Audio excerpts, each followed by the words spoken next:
आखाती देशातील युद्ध काही संपण्याचं नाव घेत नाही आहे, तर दुसरीकडे व्यावसायिक सिलेंडरचा तुटवडा हा देखील सुरू असलेला पाहायला मिळतो आहे। रत्नागिरीमध्ये सुद्धा मोठ्या प्रमाणावरती या ठिकाणी LPG व्यावसायिक गॅस सिलेंडरचा तुटवडा आहे आणि त्याचा परिणाम आता छोटे हॉटेल व्यावसायिकांवरती सुद्धा झालेला पाहायला मिळतो आहे। सध्या छोट्या हॉटेल व्यावसायिकांमध्ये हाफ डेची कन्सेप्ट या ठिकाणी आलेली पाहायला मिळते आणि त्याच अनुषंगानं आपण सध्या रत्नागिरीतल्या वांगणकर उपाहारगृहामध्ये आहोत आणि या हॉटेलमध्ये सुद्धा देखील गेल्या 6 दिवसांपासून तब्बल दुपारनंतर या ठिकाणी हॉटेल बंद करण्याची या ठिकाणी वेळ आलेली पाहायला मिळते आहे। हॉटेल छोटं आहे आणि त्यामुळं चूल मांडणं देखील अशक्य आहे। त्यामुळं मालकांना या ठिकाणी तब्बल 6 दिवस दुपारनंतर हॉटेल या ठिकाणी बंद ठेवावं लागतं आहे। आपल्यासोबत या ठिकाणचे मालक आहेत। सर, काय परिस्थिती आहे सध्या? व्यावसायिक सिलेंडर मिळत नाही। नमस्कार, मी उमेश वांगणकर।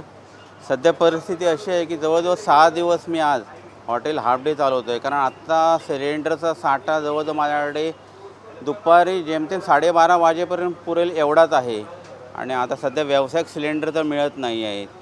आणि चूल मांडायची म्हटली तर आमचं तर हे छोटंसं एक हॉटेल आहे 6 टेबलचं, तर एका गाळ्यामध्ये ते चूल मांडणं वगैरे सगळं अशक्य आहे आणि कर्मचारी वर्ग वगैरे जो आहे तर चुलीवर वगैरे तर करण्याचा तो त्यांच्याकडे स्किल राहिलेला नाही आहे। त्याच्यामुळे सगळ्या गोष्टी सगळे कठीण होत चाललेल्या आहे दिवसेंदिवस। तर आज दुपारपासून बहुतेक जर सिलेंडरची उपलब्ध झाली नाही तर बंद करण्याशिवाय काही पर्याय नाही माझ्याकडे आता आहे। आणि या हॉटेलचा 6वा दिवस आहे। 6 दिवस हे हॉटेल दुपारनंतर या ठिकाणी बंद ठेवलं येत आहे। तोटा तर सहन करावा लागतोय, मात्र गॅस सिलेंडर या ठिकाणी सरकारनं पुरवावा अशीच अपेक्षा जी आहे ती हॉटेल व्यावसायिकांनी व्यक्त केलेली पाहायला मिळते।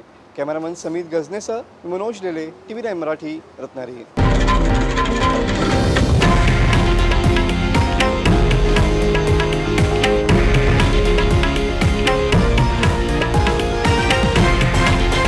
हे आहे देशातील नंबर 1 न्यूज नेटवर्क आणि आपण पाहत आहात TV9 मराठी, एकमेव।